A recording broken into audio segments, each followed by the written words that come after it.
অর্থ ব্যয় করে লজিং দিয়ে টিউশনে দিয়ে ছাত্র পড়াশোনার ব্যবস্থা করে বই দিয়ে নোট দিয়ে সহযোগী ফ্যাসিস্ট শেখ হাসিনা সরকারের নির্যাতনে আমরা জাতীয়তাবাদী বিশ্বাসী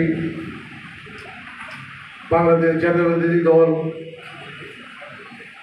জাতীয়তাবাদী দল, জামাত ইসলামী, ছাত্র শিবির, ছাত্র দল এই দায়িত্বটুকু আঞ্জাম দেওয়ার জন্য চেষ্টা করে যাচ্ছে। যখন ক্যাম্পাসে মারামারি, চাঁদাবাদী, প্রথম দিকে কথা বলেছেন, আমি ছাত্র শিবির থেকে এখানে যারাই আসছেন এবং আমাদের সুবিধারা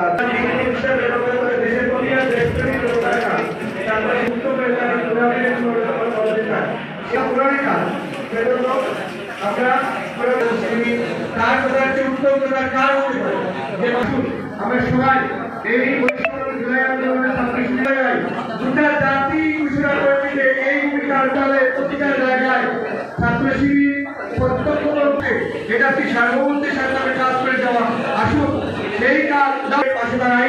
ছাত্র শিবিরের যে কাজ তাকে তীব্র থেকে তীব্র থেকে বাংলাদেশ ইসলামী ছাত্র শিবির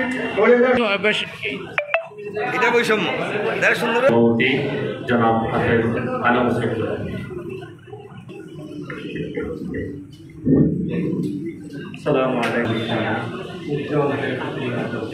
শিবির মৌলভীবাজার জেলা শহর শাখার সম্মানিত আজকে 23 রমাদান নাজাতের ভাইয়েরা, সাবেক ভাইয়েরা ইসলামী ছাত্র শিবিরের সম্পর্কে আবেগ, অনুভূতি, ভালোবাসা নিয়ে অনেক কথাই বলেছে।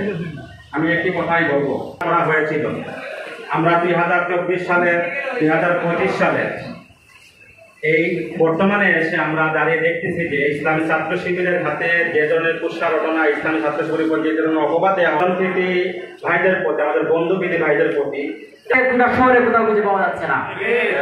এই শহরে যারা আধিপত্যবাদ বিস্তার করেছিল তারা গোটা সবাই সদল বলে শহর থেকে পালিয়ে গেছে। 1967 সালের 6 ফেব্রুয়ারি ঢাকা বিশ্ববিদ্যালয়ের কেন্দ্রীয় মসজিদের সামনে থেকে ইসলামী ছাত্র শিবিরের যাত্রা শুরু হয়েছিল।